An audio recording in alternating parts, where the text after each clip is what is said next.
छटई कर्मचारी को पुनर्नियुक्ति आमर दाबी।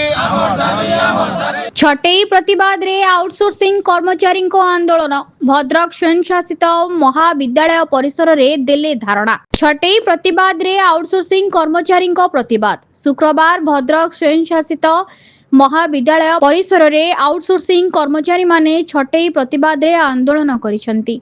कर्मचारी माने अभियोग करिसेंती महाविद्यालय रे 40 रु अधिक आउटसोर्सिंग कर्मचारी अछंती। सेमाने महाविद्यालय परिसर रे दीर्घ वर्ष धरी सुचारू रूपे दायित्व तुलाउछंते। आहुरी अभियोग होईछि जे उच्च शिक्षा विभाग पक्षरु एक चिट्ठी होइतला जेउथिरे नूतन आउटसोर्सिंग कर्मचारी न रखिबाकू कुहा जाइतला।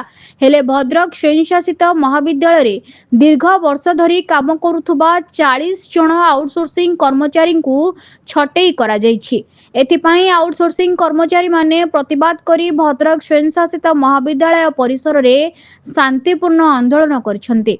सेपटे एनेई कॉलेज रा अध्यक्ष कहिसेंती कर्मचारी मध्यरु 43 जण आउटसोर्सिंग कर्मचारी थिले। अनेक समस्या हेउछि किंतु उच्च शिक्षा विभाग चिट्ठी अनुसार पदक्षेप निया जाइछि। भद्रक रु पुनील कुमार सामंतଙ୍କ रिपोर्ट संपूर्ण न्यूज ओडिया।